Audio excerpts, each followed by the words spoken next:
Hey everybody, how you doing? This is Barry, that Goat Metal Show, with the weekly recap. Hope everybody's doing good. Hope everybody's having a great weekend as we march towards August.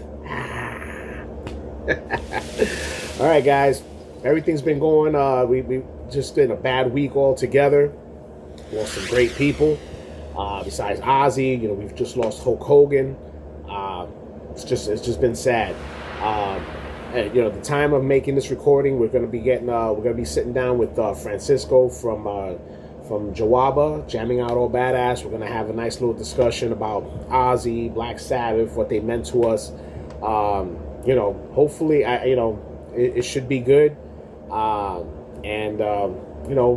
some memories about what was it like, being a fan of Ozzy and Black Sabbath. That should be fun. All right, let's get to the news. All right, in the world of Exodus, Gary Holt says Paul Bailoff's wildest stories were totally made up. Turns out not everything Paul Bailoff said was gospel. Actually, a lot of it was complete bullshit, according to Exodus guitarist Gary Holt. The late frontman was basically the thrash metal equivalent of your friends who swear they once jammed with Cliff Burton in the Taco Bell parking lot while promoting his new memoir, A Fabulous Disaster from the Garage to Madison Square Garden the Hard Way. Oh, man. Hey, I mean, look, you know what? I mean, who's to say that there's a lot of times you have people who go on the road and they make a little story about certain things, and they want to try to make things seem more than what it was. So it just makes for a good story sometimes, man. And, it is what it is. I'm sure whoever he went and Paul Bailoff told these stories to are still going to take it as it's from him. And so what? That's all I got to say. So what? All right. So speaking of Ozzy and, the world of the Osbournes, Sharon Osbourne is the reason Motley Crue was removed from the final show. Okay, so basically, I guess it is totally confirmed when they mention about who the band was. I'm assuming a lot of people did assume it was Motley Crue, and basically this goes back to some long feud that Sharon's had with Vince Neil. When Vince Neil put out the book in 2010, it was called Tattoos and Tequila, the autobiography, where I guess he said a lot of fucked up things in there about Sharon and, and stuff like that. I never read the book, so I can't tell you what the hell was in it. And honestly, I really don't care. I wouldn't even want to read it. But, now the mystery has been solved, and everybody could just stop with the whole who was the mystery band, and more than likely it was Motley Crue, which I don't even understand why Motley Crue was even, if that's the case, if you guys had that hatred, why was it even a part of it? I don't get that, but whatever, Then we have Death to All to celebrate spiritual healing and symbolic milestones with North American tour. All right. It's hard for some of the old heads like us to wrap our heads around that spiritual healing and symbolic are both turning 35 and 30 this year. Time is brutal, motherfucker, man. You can sit around and wait for for it to take you, or you can celebrate the time you have. And it seems like the touring tribute to Death and the late Chuck Schuldiner isn't letting that shit pass. For almost the entirety of November, Death to All will be touring North America in celebration of the two albums. Drummer Gene Hoglan said the rest of the Death to All, Steve DiGiorgio, Bobby Cobble, and Mark Phelps were stoked to take on the task. Yeah, I guess that's cool. Especially if you get to hear both albums. I mean, if they're going to do both, I don't know what kind of set they're going to do. Maybe they're going to do half that, because you're not going to do the entirety of the albums. But, should be cool. Should be cool. Both are great albums, and, both would be worth checking out live. Right? And over some sad news. Grindmother. Everybody's familiar with Grindmother, the older grandmother who could kick some ass, man. One of grindcore's most unlikely and inspiring figures, Grindmother, has announced 2 final live performances this December, marking the end of a remarkable journey that has redefined what's possible in extreme music. Now 77 and battling dementia, Grandmother will take the stage one last time as part of Cattle Decapitation's No Fear for Tomorrow tour, with appearances set for December 5th at Club Soda in Montreal and December 6th at the Concert Hall of Toronto.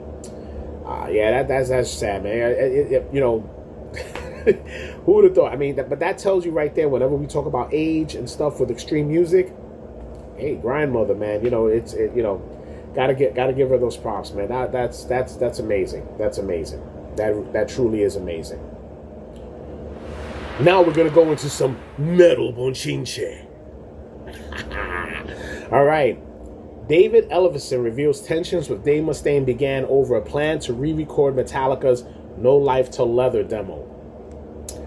Former Megadeth bassist David Ellefson says the long slide toward his 2020 split with Dave Mustaine actually traces back to 2018, when Mustaine floated an idea that left him cold: have Megadeth re-record songs from Metallica's 1982 No Life Till Leather demo, which Mustaine originally played on during his brief Metallica tenure. Ellefson recalls the discussion starting as the band was kicking off tour in Oslo. He pushed back, arguing Megadeth should be focused on new music, not revisiting Metallica history, and he believes the Resistance marked where our problem started.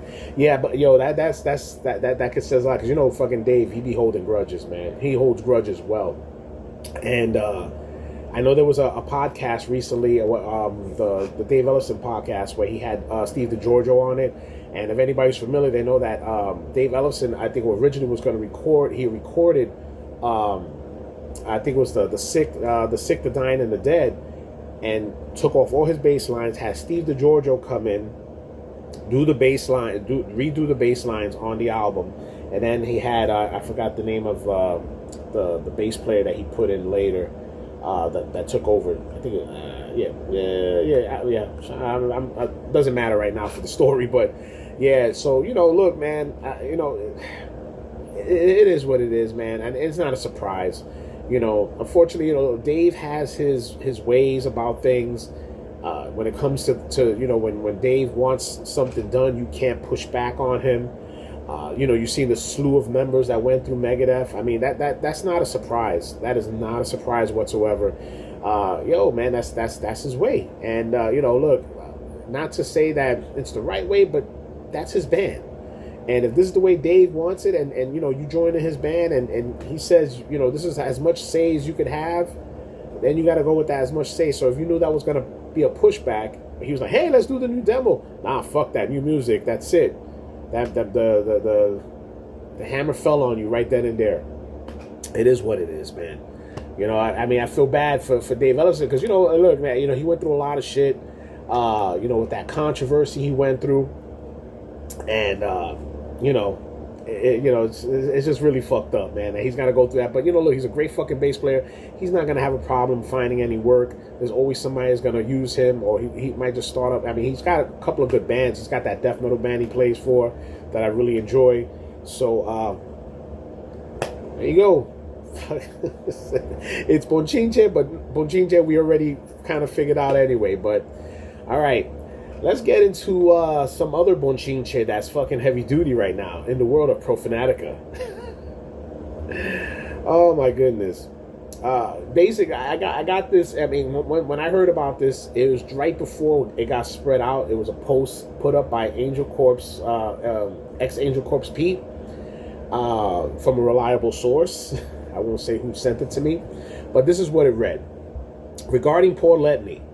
In the fall of 2023, Paul called me. He started out his conversation by telling me he wanted to make a supergroup, commercial death metal band. After telling me his idea, he proceeded to state, whatever we discuss, do not tell your wife. My thoughts were the following. First of all, creating a commercial band is completely contrary to my musical philosophy. He obviously does not know my works. Secondly, Paul can't blast, so what kind of death metal band is he talking about? Thirdly, when he mentioned not telling my wife about his supergroup, I immediately suspected he is insinuating some kind of homosexuality, black magic arts. After all, Paul is obsessed with cum and is known for such acts. Plus, what kind of 50-something-year-old man tells another 50-something-year-old man and tells him not to discuss this conversation with their wife? This is Paul Letney. Yo, look, man, I don't know. I don't know what to say about it. It's bochinche that's gonna go around the works, and this is what we get now in the underground, man. I'm telling you. I'm gonna send it over to Rich, the silent producer, man. I know he's got some stuff. Take it over, Rich. October 17th is the release date of the new Internal Bleeding album. Here is the artwork for the new dissection book, Far Beyond the Light. Quick show announcement, August 2nd and 3rd, Thompson Square Park, free show. Riot reunion starts at 3 p.m., 7th and Avenue A. September 26th at Huang's Bar, Invocation Spell. November 14th, Irving Plaza with Gorguts, Death to All. Just added to the 2026 Maryland Death Fest. Hemorrhoid, Melting Rot, Rotten Sound, Murder Works, Exit set. Rotting Christ Old School set, ranging from 1989 to 1995, plus many more acts to be announced. Coming soon, Brutal Death Metal Hall video. Also, check out our best of the mid-year, January to June, best metal releases so far of 2025.